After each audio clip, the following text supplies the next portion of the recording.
What's up, everybody? This is HD. Welcome back. I'm back from MLG and I'm back from IPL. I just wanted to say thanks to everybody who stayed tuned to my channel over the last couple of weeks, and a special thank you to everybody who also tuned in to IPL as I was there broadcasting live with my co-caster Pain User, and we witnessed some of the best games ever. As you guys all know, during the 2-week hiatus, I pre-recorded a bunch of games and I uploaded them all to my YouTube channel while I was out and about, and now I have officially came back. I just landed a couple of days ago, and I'm right back into the casting scene for a little bit. And the reason why is because I have to pack my bags, get in my car in about 12 hours or so, and drive my butt down to Anaheim because BlizzCon's coming up. So like I said before, this is the month of Starcraft 2 madness. First we had IPL, then we had MLG, and then we have BlizzCon. And actually, I should tell you guys a little bit about my MLG results.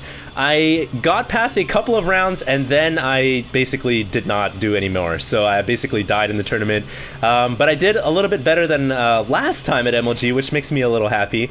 And you know, it's a progressing thing. Hopefully in the next couple of MLGs I'll be able to perform even better, as I have been practicing actually quite a bit.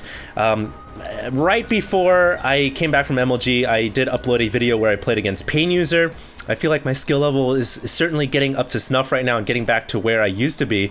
And, you know, hopefully in the next couple of days I'll be able to, or maybe not the couple of days, but next couple of months I'll be able to get my skill level up to a point where I can compete with some of the better players in the world. But yeah, I just want to thank you guys all for tuning in and, you know, staying tuned to all the videos and all the broadcasts, all the live events, all the coverage. And of course, I'm sure a lot of you guys are going to be at BlizzCon as well. This is like the celebration of all things Blizzard, World of Warcraft, Starcraft, Diablo, Lost Vikings. I don't know if anyone plays Lost Vikings anymore, but a celebration of all the best Blizzard games. And if you guys are in Anaheim or in the Southern California region, or even anywhere where you guys can find a way to get out there, I'm sure you guys will see me at BlizzCon as well. So I also want to do one quick last shout out to all the guys who came up to me and just said what's up, you know, gave me a handshake, you know, took a picture with me, whatever. I want to thank you guys all for, you know, just coming out and showing your support, because, you know, something in person just means so much more. You know, that kind of support just means so much more when you see it live. So yeah, thank you guys all so much, and I'm back to the casting mode now for at least 12 hours or so. I want to get out a couple of good series of games, and I actually pulled this off of a popular replay website. This is a game between Complexity MVP's Donray Gu versus Gosu. It's Gosu Gatored. So this is going to be a Zerg versus Protoss, and I'm actually really excited about this one because Gatored has been playing very, very well. He's been making some great strides as a foreigner in StarCraft 2, and I'm really looking forward to his Protoss play. Of course, Donray Gu, do I really need to introduce this guy? He has been on the scene for a very long time and has made himself quite popular through the GSL. I believe he is in Codas right now as well. So very, very good player, and this should be a good Zerg vs Protoss series. This is from the IEM in New York, so this is actually a couple of days old, not too old at all, and I'm really excited to be able to bring this series to you guys. Once again, it will be a best of 3, and I think following this I have another game with Donray Gu I want to go ahead and cast, and I think it's between him and Straylock. So stay tuned, guys. If you guys enjoy what I do, please make sure to subscribe and sit back, get some beer, get some drinks, whatever is your preferred beverage, and enjoy this broadcast.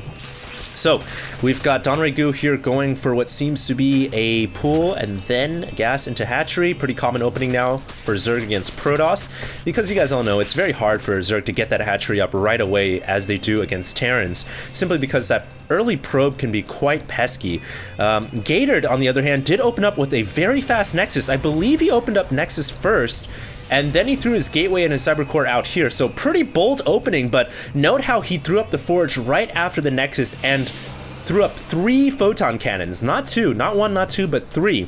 And if you're going to open up with an early Nexus like this, you really have to get as much defenses as possible. And, you know, you can never be safe, or you can never be sorry. You can always be safe. So pretty good play here, pretty good thinking from Gatored. And I also like the positioning on everything as well. This is completely Zergling proof, and anything that wants to run by is going to have to take the long way around. And of course, that's going to allow those 3 cannons to get a lot of surface area on the Zerglings and whatever else might try to come through. Now, it looks like Donray Gu here has some speedlings. He's going to get a surround on that Zealot. That Zealot is going to go down. Very nice micro as well. Look at that micro. Saved every single last Zergling. So that's just a showcase right there of his incredible multitasking and his attention to detail, not losing any Zergling at all. And you guys all know that Zerg bio units regenerate over time, so those Zerglings are going to be back to full HP in just a little bit. Looks like we may have another Zealot here running in for Gaterd. So Gaterd really wants to keep that pressure going, but you know what? He has not killed a single Zergling this game at all. And those two Zealots, I mean, it's 200 minerals in the hole, but not only that, it's also your early scouting units, it's your early defensive units. If you look right here at the base, there's really only one Stalker on the field, and those two Zealots in the later portions of this game, certainly, you know, they could have come in handy. So Gaterd taking some quick losses here to the Code S player Don Regu. He is going to go ahead and go right for a Void Ray now, so I actually really like this. This is a common opening now for Zergs, for Protosses against Zerg. After the quick expansion, get that early Stargate, and you don't necessarily need to commit to a bunch of Void Rays or Phoenixes, as a lot of Protoss players do. Just that early single Void Ray, what does it do for you? It allows you to pop off Scouting Overlords, it puts the Zerg player in the red, and sometimes, actually more often than not, it'll force the Zerg player to overcommit to anti-air defense. And we can actually see Don Regu here getting quite a bit of Spore Crawlers. He's gotten one at the main, one at the natural, getting right into the Infestation Pit as well, because Infestors are actually really good against Void Rays. So already kind of, you know, changing the climate of this game for Don Regu, rather than allowing Don Regu to play a very, you know, typical macro style. So that early Void Ray already doing some pretty good work. As one Overlord kill, actually.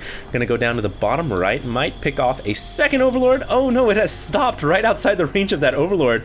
I don't know if Gaterd saw it or not, but he's gotta be worried about the Zerglings punching through the front door, but punch through they will not, because that is a pretty secure wall. And it looks like for now the Void Ray is not gonna kill off that Overlord, so it's gonna go ahead and make its way through to the middle of the map now. Certainly in hunt for more Overlords, but Don Regu, you know, gets a one free ticket out of there, so that Overlord is going to stay alive. In fact, there are two Void Rays on the map right now, and you know what, guys, I'm not entirely sure if you guys are watching this. Of course you guys are watching this on YouTube, but if you guys see a little bit of lag right now, a little bit of FPS lag, I'm not entirely sure. My fraps is showing like it's jumping from 20 to 30 frames, so I'm not entirely sure what's going on. I left my computer on for 2 weeks while I was out at MLG and IPL, and I haven't restarted it at all, so that may be the source of some of my computer performance issues. Might have to restart it after this, but yeah, I apologize for that, guys. Anyways, it looks like some Zerglings are going to try to make their way through this little bottom right-hand corner of Shattered Temple. And I actually really like this. A lot of Zerg players need to start doing this more often. Anytime you play against a race that, you know, in that matchup is going to be the more defensive race, like a Protoss against a Zerg or a Terran against a Zerg, or I guess you could say a Protoss against a Terran as well, you want to break down these exterior rocks, because that's going to give you access into the backside expansion. And not only that, it keeps your opponent on his toes, and it's going to delay that third expansion for quite some time as well. So I really like what Don Regu is doing with that, just, you know, making use of his units when they're not really able to do anything right now. Gaterd, on the other hand, though, really playing the macro style after opening up with a couple of Void Rays. He has backed it up with a few Phoenix as well. You know, he hasn't done too much damage with these Void Rays. He's killed off a couple of Overlords here or there, but if he can delay this hatchery, if he can actually deny this hatchery right now, that will certainly justify the cost of 2 Void Rays here, and even the Phoenixes, and yes, it will delay the hatchery, pops off the drone as well. But now, Don Regu going for the counterattack here, has a bunch of Infestors that are burrowed under the ground, gonna launch a billion Infested Terrans behind the Zealots and the Stalkers, and the Zerglings trying to run through, but look at how many Zealots there are at the front. This is the wall of 300 Spartans. They are not allowing the Zealots past. Even the Infested Terrans in the background going down as well, and it looks like Gaterd is going to hold that off very easily. I really like that play by Don Regu, but I don't think that was justified at all. And his Infestors have to be careful because there's an Observer here, so they can't even use the underground hidden Shadow Cloak Ninja tactic to get out of there because the Observer is spotting overhead. So, you know, Don Regu throwing all those forces in, I don't think it was worth it.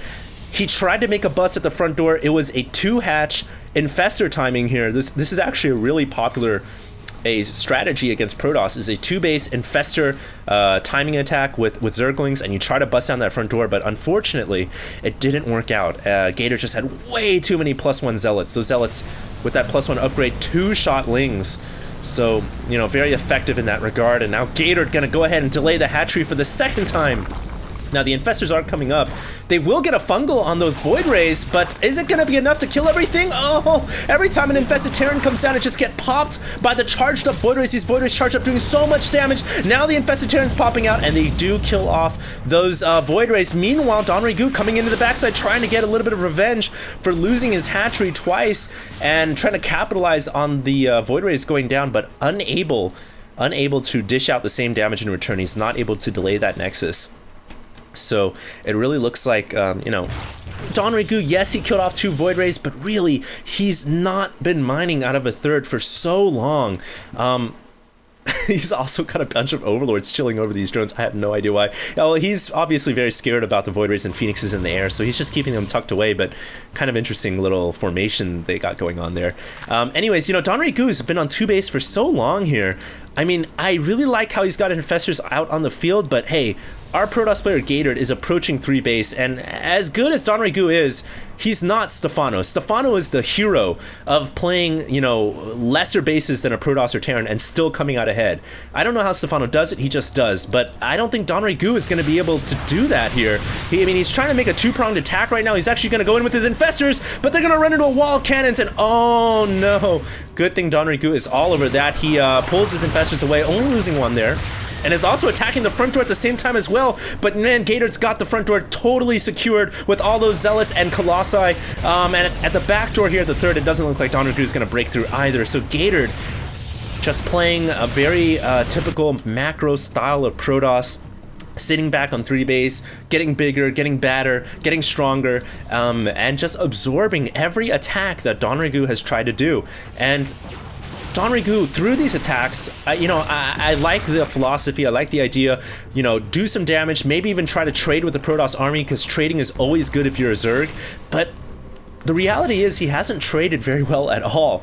That Protoss army has pretty much stayed all but intact. The only thing that's really gone down is a couple of Void Rays and Phoenixes, some Stalkers here or there, and Donrigu's still trying to do the backstab attack right here. I like this, but there's so many cannons here. I think Gator can hold on, and Gator, of course, making his own attack at the third, excuse me. Another Colossus joining the fray. That's 4 Colossi, ladies and gentlemen, and Gator here looking to do a lot of damage. Meanwhile, Donrigu going through the 3rd expansion, picking off several probes. He's hoping to pull back the Protoss forces, but Gator is relentless here, and if Gator is able to keep all of his forces alive, he can do so much damage. He can pop off the 3rd, maybe even go for the natural. Look at those charge lots. They have killed off almost everything, and Donrigu forced to GG. So, you know, Donrigu playing a very aggressive style of Zerg versus Protoss there, trying to trade wherever possible.